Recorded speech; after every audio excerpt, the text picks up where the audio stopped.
St. Joseph Services is the newest sponsored work of the Daughters of Charity here in Chicago. We started in 2001 with the mission to serve the poor in the two West Side neighborhoods of Austin and Humboldt Park. And we've grown from a staff of 2 or 3 people to today we have close to 50.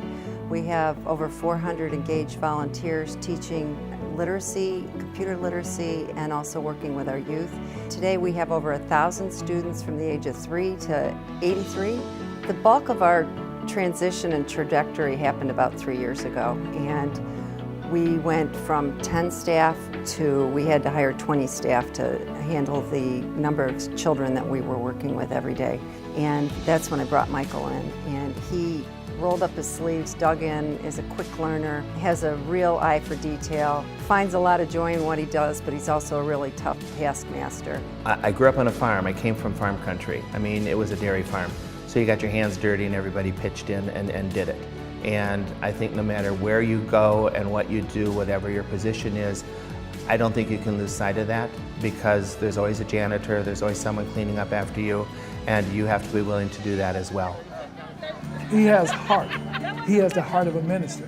There's a genuine care for individuals, for people. I nominated him for this award because one of his passions is to see the opportunities for other people. And so as we hired several people from the neighborhoods, he actually worked with them, understood what their barriers were to future success, and put together a whole program, and this workforce internship program, so that they could really tackle the issues that they had so that they could be more successful. Michael kind of changed the face of St. Joseph Services to me.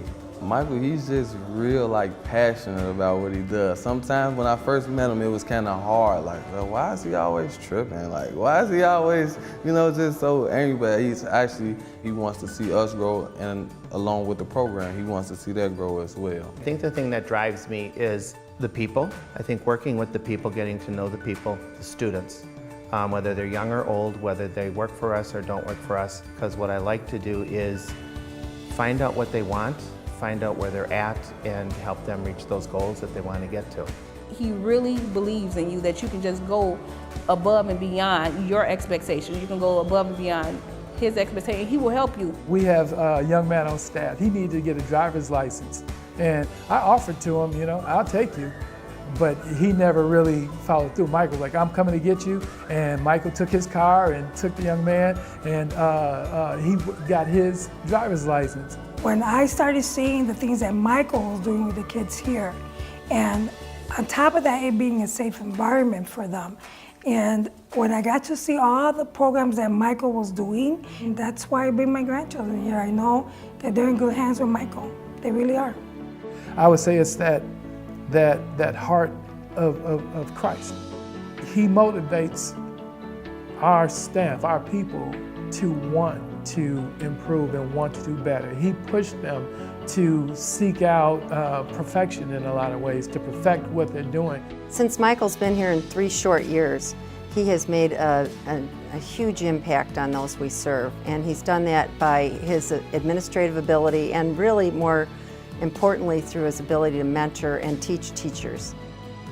When I think of Michael, I think of St. Louise, and I'm the one that actually nominated him for this award. St. Louise was smart, she was determined, she was organized, and she was the one that got things done. And Michael embodies all of those characteristics. In the communities we work in, well, that's the one thing I think they teach me, is they look on the bright side of life, because I don't know how they survive, and I don't know how they do it. Because for some of them, it's a constant struggle. People who have been robbed at their front door at gunpoint. You're talking about people who don't know where their next meal is going to come, or if they can afford the next rent. I don't know that I'd be strong enough to survive that. And so I say, if they can put a smile on their face and come to work, and they can say, life is good, I think that's a lesson they taught me.